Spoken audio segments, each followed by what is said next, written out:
Why are you running for borough mayor? You've been borough mayor for 3 years now? Right, 4 years. 4 years. Why are you running again? Well, I was originally recruited by a group of businessmen that were concerned that the economy was not keeping pace with our population growth, and they wanted to see us bringing our economy closer to home. Our Matanuska Electric Association's power generation had been literally forced out of the borough. Our tree chipping export operation out at the port was shut down. Our partners that were supposed to be developing the downhill ski up at Hatcher Pass had left, and they really wanted somebody that understands business and could get our economy going. So I've enjoyed doing that for 3 years, and I would like to finish some of those that are remaining in the term limits, and I have no aspirations beyond that. How do you feel the borough is being run at the moment, and what would you change, if anything? Well, we are completing a period of unprecedented development on infrastructure. We're building out $215 million of school bonds that our voters approved and that our state legislators provided matching money for. We're building out road bonds that were also voter approved and matched, and those projects were not just funded and put on the shelf. Most of them are finished or near being finished. Our new high school at Joe Reddington is open, and a year ago we were just breaking ground. That level of production by the borough government is almost unprecedented. We have taken up road projects that have been waiting for the state for years, like the South Big Lake Bypass, and we took charge of those projects and finished them under budget. So is there anything you would change about how the borough is operating now? Right now, I would say not. We just need to keep it up and get our infrastructure grid in place as far as transportation, and get ready for tough times. And we've talked about this before, but marijuana is a big subject right now in Alaska. How will you work towards marijuana regulations for the MatSu Borough? Well, we established a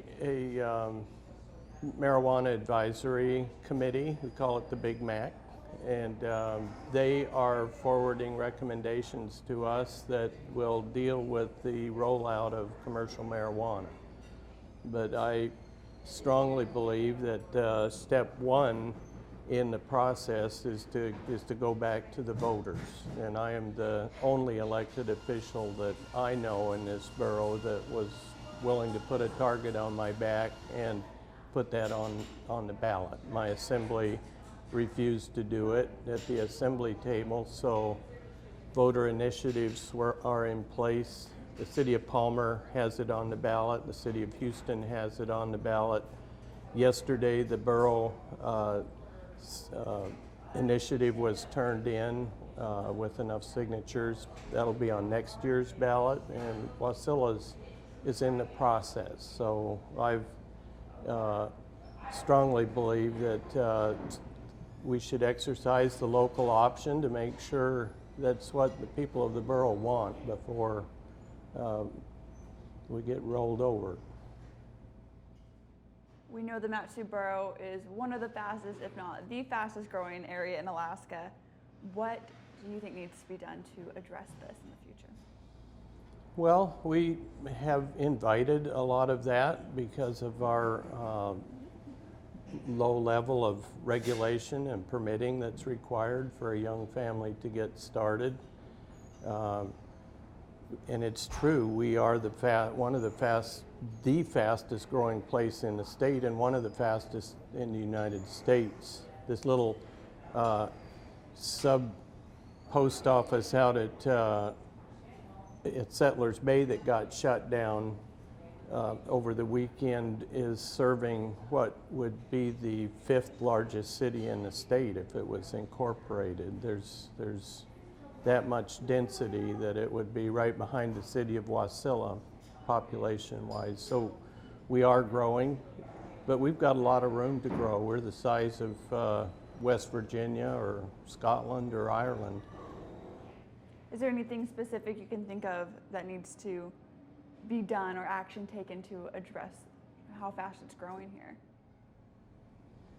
No, I think the natural dynamics will pretty much regulate how fast we grow and how dense we get. Our normal template has been 1 acre, 1 well, 1 septic tank, and I would like to keep those limitations in place outside the cities. And when people want density and regulation and sidewalks and water and sewer, they can either form a city or join one of the cities. But I'd like to keep the borough government out of a lot of that business. My last question for you is, how will you help the borough navigate through the state budget crisis? There's no question that we're facing a period of less revenue, both state and federal wise. We've already been told we're not going to be able to match our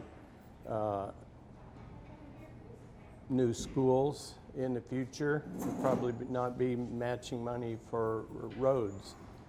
I think that to be resilient as we move forward, that we need to think about forward funding, and that's what I'm going to recommend to the Assembly on our next school project or big road project.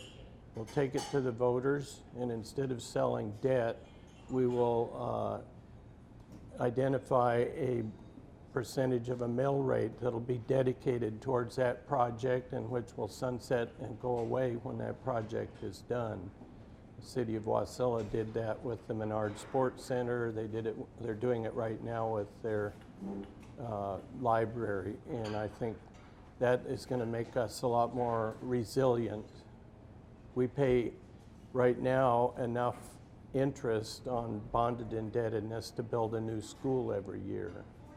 If we can pay down the debt we've got and keep from incurring more debt, we'll be much more resilient with our local economy instead of depending on outside sources.